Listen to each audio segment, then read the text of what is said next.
Hello everybody, I am Manoj Pine and today we will discuss on wave energy. Ocean waves have a lot of energy. Wave power is free, sustainable, renewable and it produces zero waste. Therefore, it can contribute to reduce carbon footprint. Wave power is produced by the up and down motion of floating devices placed on the surface of the ocean. In other words, wind produces waves and then waves produce energy. There are three main methods of harnessing energy from waves and converting it into electricity. The most common technology uses buoys or float systems that rely on the rise and fall of swells to drive hydraulic pumps. As the wave moves, they will flex and bend as waves pass, produce a movement in the wave energy converter that transforms kinetic energy into electricity.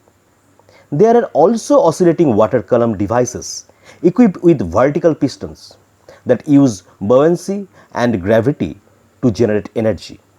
Finally, the tapered channel is a shore-mounted structure that channels and concentrates swells into an elevated reservoir where a hydropower device converts the pressure into electricity. In the first two cases, electricity is carried to shore via sub-area cable before feeding the power into the grid. Ocean waves are generated by wind passing over long stretches of water known as fetches. Three main processes are involved. Air flowing over the sea exerts a tangential stress on the water surface, resulting in the formation and growth of waves. Secondly, turbulent airflow close to the water surface creates rapidly varying shear stresses and pressure fluctuations. Where these oscillations are in phase with the existing waves, further wave development occurs. Finally, when waves have reached a certain size, the wind can exert a stronger force on the upwind face of the wave, causing additional wave growth. The simple and regular waves can be characterized by its wavelength, its height and its period. The distance between successive peaks or troughs of the wave is called wavelength. The difference in height between the peaks and troughs is called height. The time in seconds taken for successive peaks or troughs to pass through a given fixed point is called period. This is very important to understand how to choose the location of a wave energy converter or WEC. Probably the six most important factors that need to be considered when choosing the location of a wave energy converter are the following.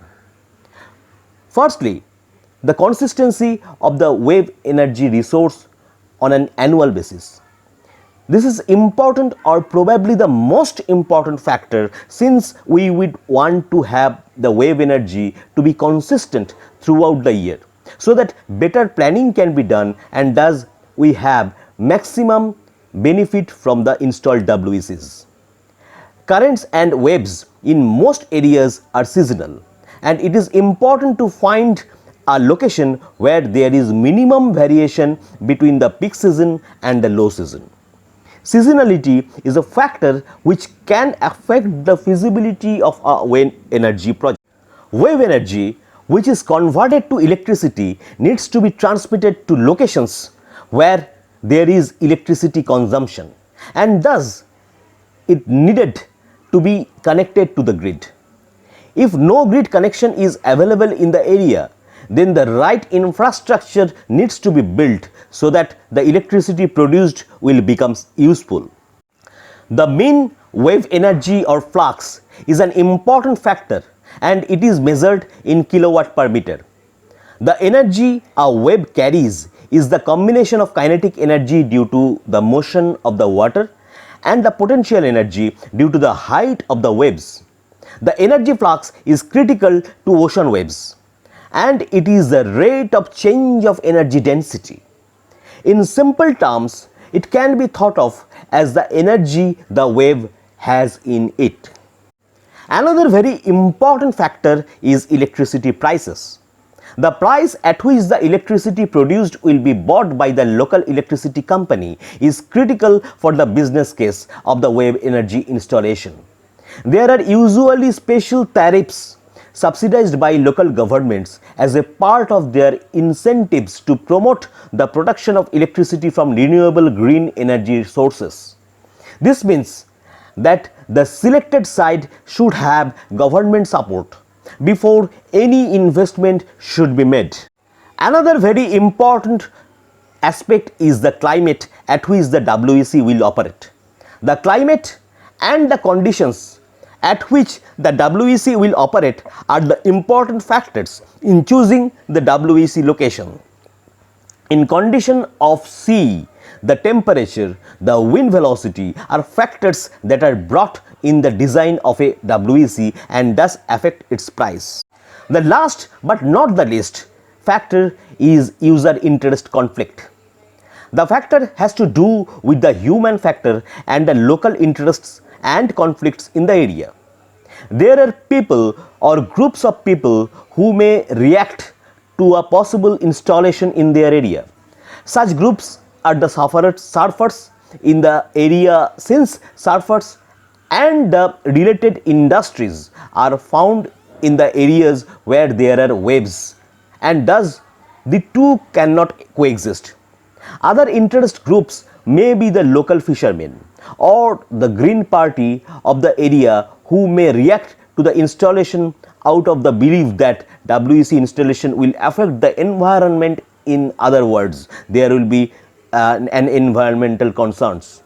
The site that would be selected should be one of which you can easily get an approval or permit to build it. Let us now discuss on the future of ocean energy sector. Tidal energy converters are quickly becoming the face of the ocean energy sector with rapid developments. Floating tidal devices have been created that work without needing any expensive or heavy foundation systems. In addition to that, tidal energy converters of the third generation can extract energy from the water flow or tidal flow by the use of kites, sails, or by simulating the motion of a fish swimming in the ocean. On the other hand, wave energy has been researched for years. More and more computational tools as well as testing facilities have made it possible to research and find new opportunities to create novel wave energy concepts. The rapid advancement in the learning algorithm as well as artificial intelligence also provides humans with an opportunity to develop more efficient designs. Penguin is a device developed by a Finnish energy company called Velo is already making waves in the ocean energy sector. The device uses rotational energy from waves to generate power that can be directly transported to the grid through underground cables. The CITO is another revolutionary technology developed by Australia's Carenage Clean Energy that harnesses the energy from the ocean's waves and converts it into electricity while also produces desalinized water. There is Webster, a machine that draws energy from wave power with floats that rise and falls with the up and down motion of waves. This motion of the floats is then transferred to the generator to produce electricity. In addition to these technologies, several other approaches can be potentially help us in the extracting energy from the oceans and then converting this power into electricity. In the present times, inertia, hydraulic and direct drive systems are such more advanced than they used to be in the past. Therefore, there is a massive possibility of tapping into these resources to unlock the potential of the ocean energy sector. Let us now understand a little bit on the economics behind the wave energy production. The capital costs per kilowatt of establishing a wave energy power station is likely to be at least twice that of the conventional station running on fossil fuels. And the capacity factor is likely to be lower than that of conventional stations due to the variability of the wave climate. Therefore, wave energy costs can only be competitive if the running costs are significantly below those for a conventional station. Naturally, the fuel costs are zero, leaving the operation and maintenance costs as the determining factor. Schemes will be therefore have to be reliable in their energy conversion and robust enough to survive the wave climate for many years. So, they will need to be designed for a long lifetimes and with small number of moving parts, so that to minimize failures. This is now very important to understand what impact these wave energy converters leave on environment. Wave energy converters should be among the most environmentally benign of energy technologies for the following reasons.